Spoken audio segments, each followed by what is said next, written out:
Hello, this is Russell Hawley at the Tate Geological Museum, and today I'm going to be talking a little bit about quartz, which is one of the most abundant minerals in the crust of the Earth.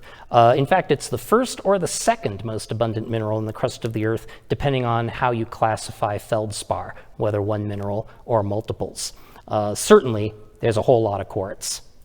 Now, quartz is a good example of a mineral that has a vitreous luster. Vitreous means glass-like, and indeed, if you look at a quartz specimen, you'll notice that when the light hits it, it shines like glass. So that's one of the first things to look for when you're trying to identify a piece of quartz.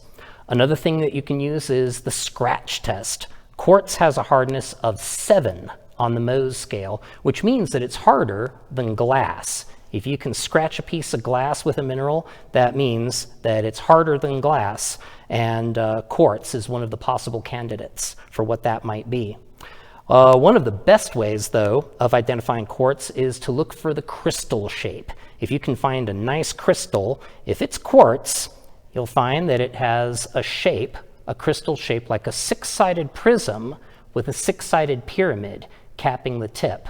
Now, because of impurities in the atoms out of which the quartz is made, differences in the rate at which the crystals form, how that hydrothermal fluid cools, whether quickly or slowly, and finally, the shape of the space that the crystal's forming in, whether it's mashed up against other minerals or not. All of this can result in irregularities or distortions, but a perfect crystal is shaped like this, and even imperfect crystals generally look like this is what they're trying to be.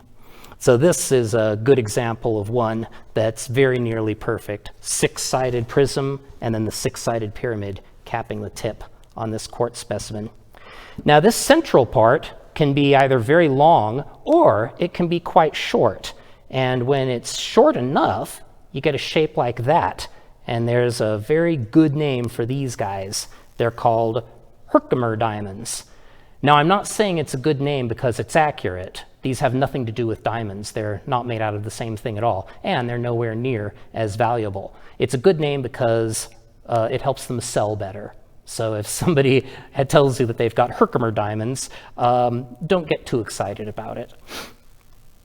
Quartz can also form little tiny crystals that can coat surfaces like a fuzz. That's called druzy quartz, and we've got a good example of that right here. At first glance, it looks kind of smooth, albeit somewhat bumpy, but as the light hits it, you can see it sparkling off of those thousands and thousands of tiny, tiny quartz crystals.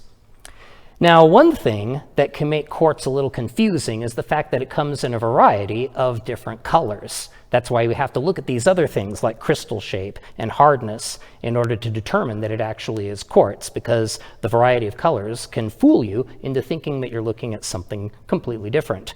This piece of quartz is white, but quartz also comes in purple. Now, what do we call purple quartz? Do you know? Here's a hint. It might be your birthstone. In fact, there's 1 chance in 12 that it's your birthstone. That's right, amethyst. So here's a small and relatively pale specimen of amethyst, but we've got some very large and very rich colored amethyst specimens in this display case right there. Then you can also have quartz that comes in orange or yellow, and there's a different name for that, citrine. And then this is a specimen of citrine right here. Also druzy, very, very small crystals coating the inside of that vug right there. Quartz can also come in pink. What do we call that? What do we call pink quartz? Yep, rose quartz. And then finally, quartz can also come in this color, in which case it's called smoky quartz. But despite the difference in color, you can still see that 6-sided prism shape that identifies this as a quartz crystal.